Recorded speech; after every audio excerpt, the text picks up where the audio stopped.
जैसे जैसे चुनाव की तारीखें नज़दीक आ रही है, वैसे वैसे प्रत्याशियों के चेहरे भी साफ होते जा रहे हैं और संभावित प्रत्याशी भी चुनाव में उतरने को लेकर अपनी तैयारी कर चुके हैं। इसी कड़ी में जिले के मखदूमपुर विधानसभा सुरक्षित सीट से मांझी दामाद देवेंद्र मांझी मैदान में उतर चुके हैं और आज इसको लेकर मखदूमपुर विधानसभा क्षेत्र के एक निजी हॉल में अपने कार्यकर्ताओं के साथ रूबरू होते हुए एक बैठक की।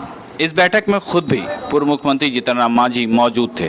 इस दौरान जीतन राम मांझी ने अपने पुराने विधानसभा क्षेत्र के कार्यकर्ताओं से अपने दामाद इंजीनियर देवेंद्र मांझी को जिताकर विधानसभा भेजने की अपील की।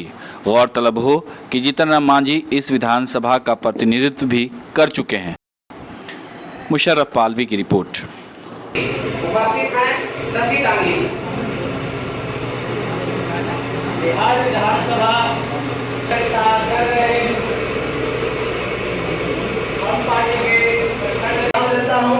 जय हिंद, जय भारत, जय बिहार, जय एनडीए गठबंधन। और मखदूमपुर अब जानते हैं कि यहाँ हम चुनाव जीते हैं, चुनाव हारे भी हैं। बावजूद उसके हम लोग मखदूमपुर को एकदम अपना घर, अपना परिवार समझते हैं और यहाँ से लोगों से तादात्म्य संबंध है। दुख सुख जो भी परिस्थिति है सब में आते जाते रहें। इसलिए हम चाह रहे हैं कि यहाँ हिंदुस्तानी अवाम मोर्चा सेकुलर का उम्मीदवार हो। और हिंदुस्तानी अवाम मोर्चा सेकुलर आप जानते हैं कि एनडीए का पार्ट बन गया है और नीतीश कुमार जी के अगुवाई में हम लोग आगे बढ़ना चाह रहे हैं और बिहार में एक बार फिर नीतीश कुमार की अगुवाई में एनडीए की सरकार बने, ये हमारी इच्छा है। और इसीलिए यहाँ पर हम आज आए हैं कि हमारे लिए कुछ दूसरा है। हम एक ऐसे जगह से चुनाव लड़ रहे जीते हैं वहाँ पर बहुत विपरीत परिस्थितियाँ थी, लेकिन आप लोगों के आशीर्वाद से वहाँ की परिस्थितियाँ बहुत अच्छी रही है। इसलिए वहाँ का मांस का मांग है।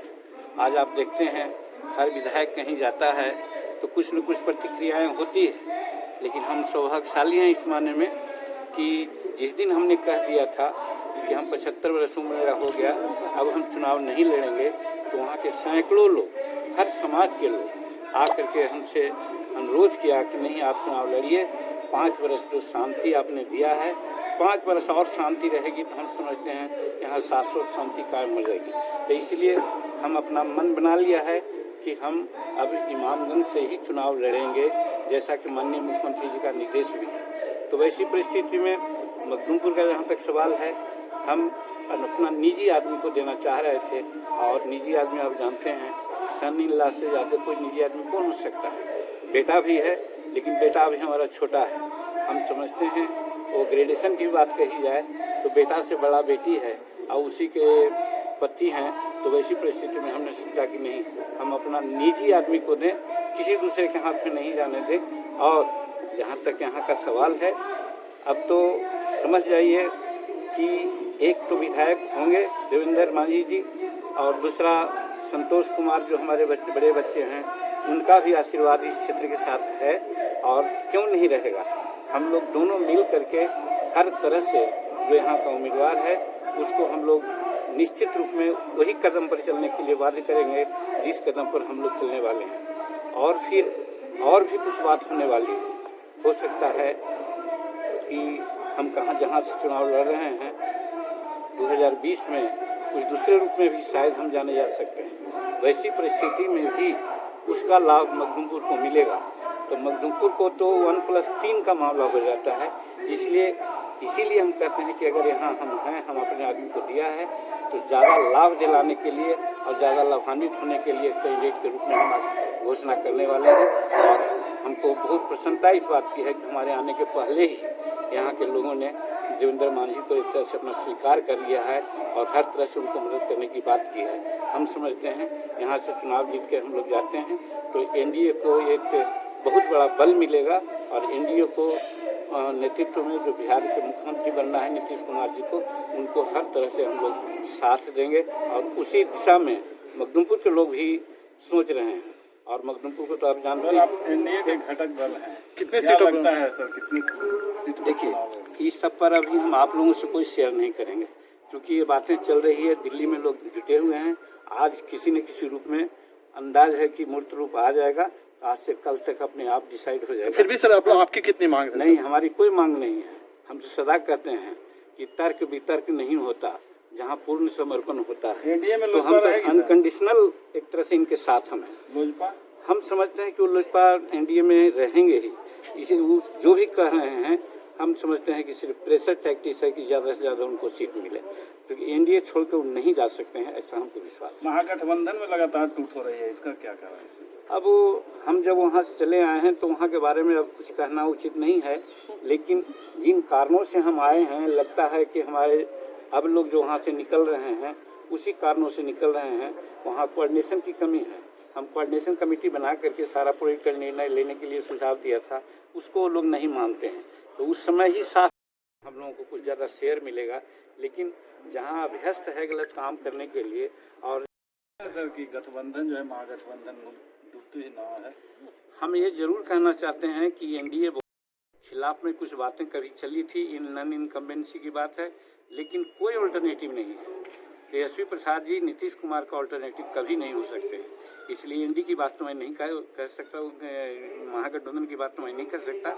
एनडीए की बात मैं कह सकता हूँ कि एनडीए एकदम कम्पैक्ट है, एकजुट है, और हम समझते हैं कि 220 सीट से ज़्यादा एनडीए बिहार में जीतने जा रही है। सर, क्या अन्य पार्टियों की तरह ये हम पार्टी भी परिवारवाद की ओर बढ़ रही है? देखिए, ये तो आप कह सकते हैं, आपकी मानसिकता है। आज जिस एलजीपी के नाम आप लोग कह रहे हैं, एलजीपी में बताइए ना, 5 आदमी बताइए, एक ही परिवार के सब हैं, उनके बारे में क्यों नहीं सोचते हैं आप? तो आप लोगों की ये मानसिकता है, आप लोगों की मानसिकता है कि किसी पर उंगली उठा रहे हैं तो कौन परिवारवाद की ओर चला है? तो बताइए, क्या ये इंजीनियर्स को हम दिया है तो 7वां पास है का, 8वां पास है का? सर जब कार्यकर्ताओं 8वां की पास और 9वां पास को लोग ही देते हैं, ये करते हैं अपने बाल बच्चा को, तो उनके बारे में नहीं बोल रहे हैं। तो सर और सभी जो पार्टियां इंजीनियर है, समाज का सेवा करना चाहता है, उसको परिवारवाद कहा सर जाएगा? कार्यकर्ताओं की उपेक्षा होते रहा है, इस पर मतलब कुछ नहीं, कभी नहीं। जब हम लोग हैं तो कार्यकर्ता की उपेक्षा कभी नहीं होगी। इतना आप लोग जान लीजिए, जीतन मांझी का न कोई व्यापार है, न कोई एजेंसी है, न ही कोई बसें चलती है, न कोई ठेकेदारी है। उसकी एक ही खेती है, जनता की सेवा करना, राजनीति, और वही हमारे परिवार के सभी लोगों के साथ है।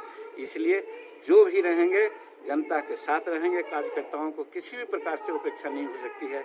और हाँ, ये बात जरूर है कि जो कार्यकर्ता सामने होते हैं, काम लेना चाहते हैं, पहुंचते हैं, उनका काम निश्चित है कि पहले हो जाता है।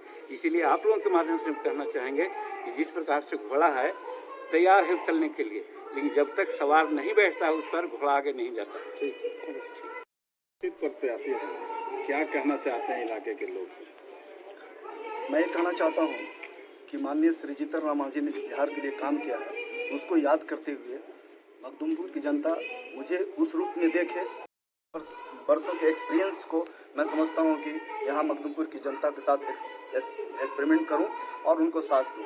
जिस तरह से जीतन राम मांझी ने मुझे तराश करके यहाँ लाया है, मैं समझता हूँ कि तराशा हुआ चीज़ का यहाँ फ़ायदा जरूर मिलेगा। क्या प्राथमिकता होगी? मेरी प्राथमिकता, मैं चूँकि उस घर से आया हूँ जो गरीबी को करीब से देखा है, इसलिए उसमें प्राथमिकता बहुत है। प्राथमिकता कुछ नहीं कहा जा सकता है। नल जल कल ये सब बहुत आम बात हो गई है। शिक्षा की भी एक बहुत बड़ी बात चल रही है। जब तक हम शिक्षित नहीं होंगे, हम अपनी प्राथमिकता को भी न सरकार से लड़ कर ले सकते हैं, न अपने अधिकार को जान सकते हैं। इसलिए हम चाहेंगे कि हमारे क्षेत्र में शिक्षा का जो स्थिति हो, उसको मैं सबसे पहले सुधार करूँ, क्योंकि मैं इंजीनियर हूँ। क्या लगता है सर आपको यहाँ का समर्थन प्राप्त हो रहा है लोगों का?